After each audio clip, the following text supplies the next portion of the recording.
Okay, hi everyone. So after I have shown you the schematics and I did a little explanation in my previous video, you can go back there.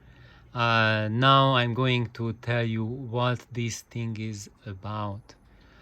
So as you see here, we have the power supply and we have, this is just a single-ended triode, a simple one. So we have an input driver stage and we have the power tube right there, and that's the coil for the output transformer.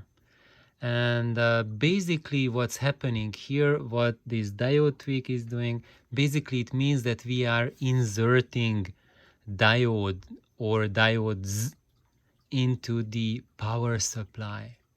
And what on earth are these diodes doing, and what is the benefit for that?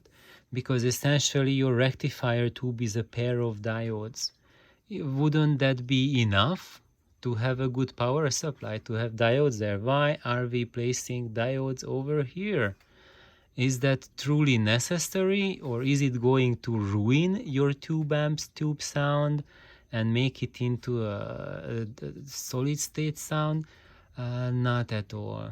So I found that it does not change the signature of your power supply, but the sonic difference will be that your amplifier will be way more dynamic, and it just will have like way more punch and much better bass control as well, and much less compression than before. And the simple reason for that is because now each of these capacitors, so we have here this capacitor right there and this capacitor right here, which are basically stabilizing the voltage for the appropriate vacuum tubes there. So now these capacitors are not cross-talking to each other, because in that case when let's see, okay, I just quit that sentence for a second and I'll start just going from the basics because it will be easier to understand. So when you turn on your power supply, it means like turning on your amp, you flick the switch on, then you will start providing voltage, and the rectifier tube will present that voltage as choppy DC, basically bursts of voltage and current to your first filter capacitor. And this filter capacitor will start to charge up. So it will start to fill up with energy, and it will have more and more energy. And as it starts to fill up with energy, the second capacitor downstream of it, it will start charging from that first capacitor. So as this capacitor charges up, this starts charging up too, and it's sucking down this previous capacitor storage. So as this capacitor charges, so the charge increases here, the charge decreases there. And then the power supply will replenish the charge here.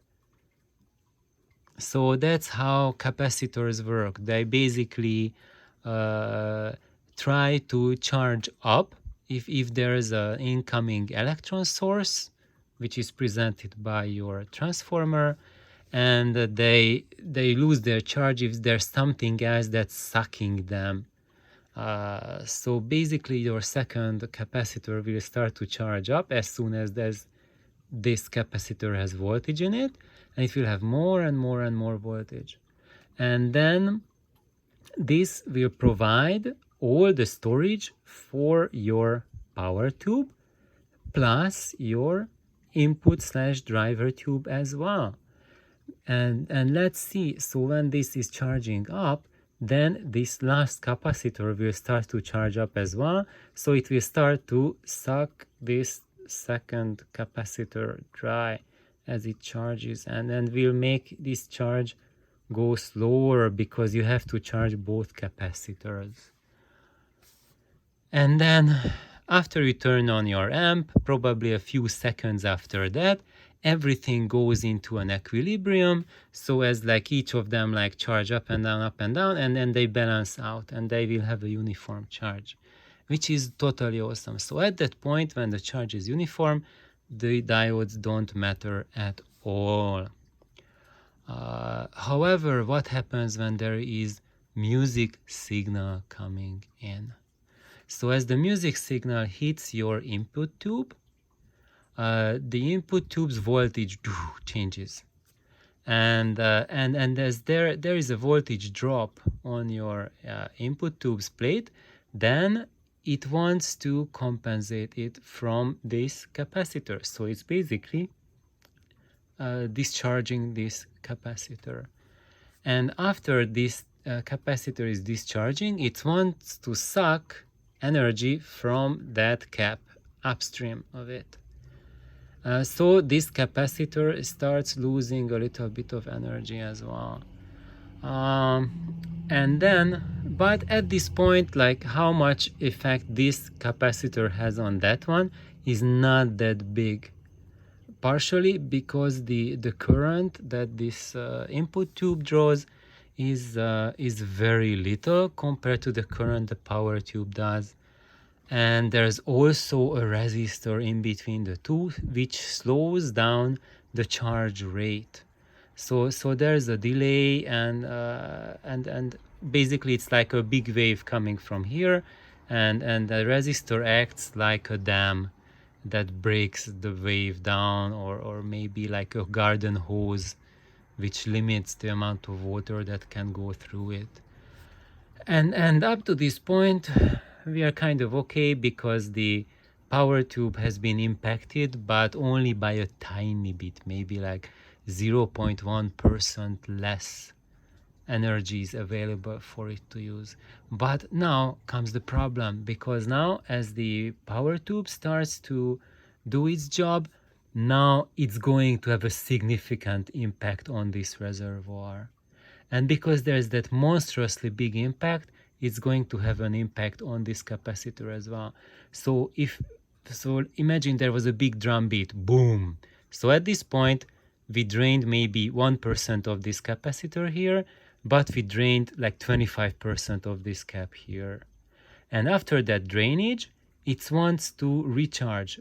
And of course, we all expect that it's charging from here, from the power transformer's direction, right? Yes, it starts charging from there, because this is where, thanks to the rectifier tube and the voltage in your AC, this is where the electrons are being pulled. And this is how the electrons are recharged in your capacitor.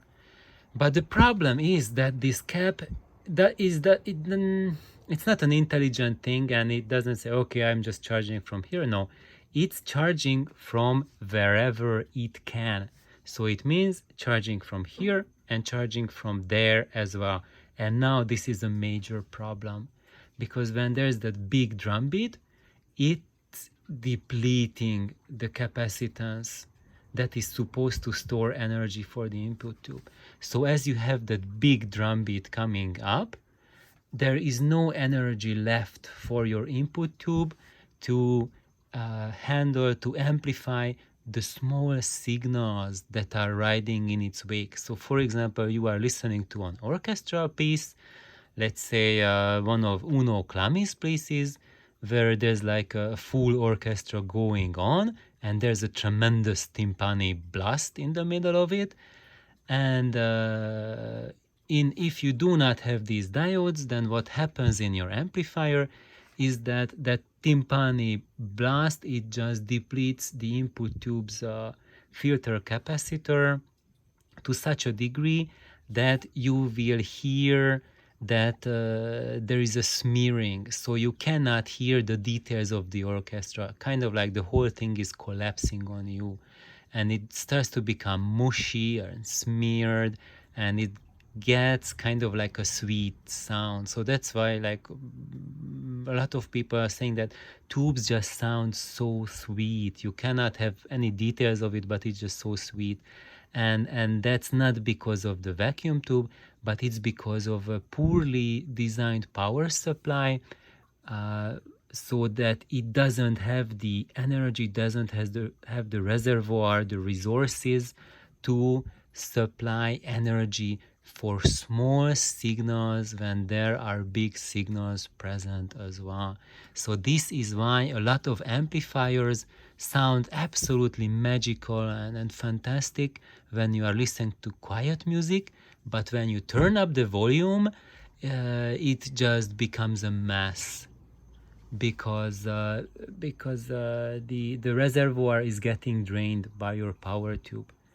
And this Stu's diode tweak is extremely ingenious because it prevents this process. So it means that if this capacitor is losing charge, then because of this diode, it cannot charge from this capacitor. Isn't that ingenious? So it means that when the voltage drops, this capacitor has no choice, but it has to charge from here because of the diode, it cannot recharge from this downstream filter capacitor. So it means that despite your power stage losing juice, your input stage is always well supplied. And that's what people completely forgot and overlook when they are designing amplifiers, is that your number one priority is your input stage, because that's where the signal is the smallest, that's where it's the most fragile. And if you don't pay attention to keep that signal intact at that level, then you are going to lose a lot of the low level signal capacity and a lot of the dynamic capacity. So with the diode in, this stage is protected from this stage. And why are we placing another diode here? Because this is the power supply CRC stage, and you can do that because in that case, if let's say this capacitor is at a lower charge than this cap, it cannot suck energy from this capacitor. So it means that your power tube right here, this guy, this dude here, always has full power at its disposal. And what is the case when here we could have lower energy storage than here is the case when your power transformer is maybe a little bit undersized or too much undersized, and it cannot supply enough energy to keep this reservoir intact.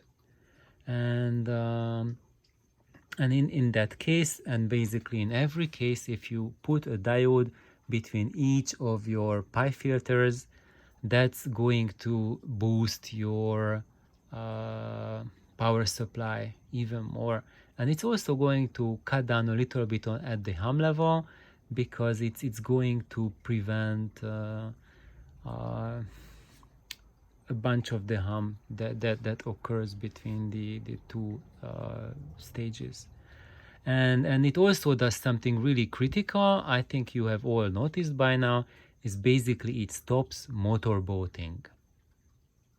And motorboating is a phenomenon that the capacitors are starting to go into interplay with each other. So they start, okay, I start filling up from you, and now I start feeding energy back, feeding. And they start to oscillate and do it at a certain frequency. And when this motorboating happens, it gets more and more extreme, and it can be so bad that first it gets audible as a hum, and if it just goes out of control, then it really can take out your power transformer and can do tremendous damage. So this little tweak, basically just grab a few diodes from your cabinet and put it in your power supply. This will prevent motorboating and will make sure that your input tube is always able to produce the maximum level of detail, and it has the maximum dynamic range available to it at all times. And basically, when you think about the power tube, in most amplifiers the power tube is almost always operating at a really poor condition. And if you deny it this extra reserve, it's not going to make any negative impact at this stage, but protecting this stage from there, it's going to make a tremendous difference for your input tube. So thank you for tuning in, and I hope several of you will try out this diode tweak. And as I said, you can apply it in your transistor amplifiers. Just put it between stages, and basically it will have almost the same effect as providing a separate power supply for each of your stage. And I cannot understate the importance of that, because if you add an additional power supply, it's basically you need almost an additional chassis for that. So like it's almost like doubling the size of your amplifier, and the cost of that is tremendous. It takes up way more space, way more money, and you can have that effect just by buying a pair of diodes, maybe for $2 total. So thank you for tuning in, and please like and subscribe so others can like and subscribe. Bye bye.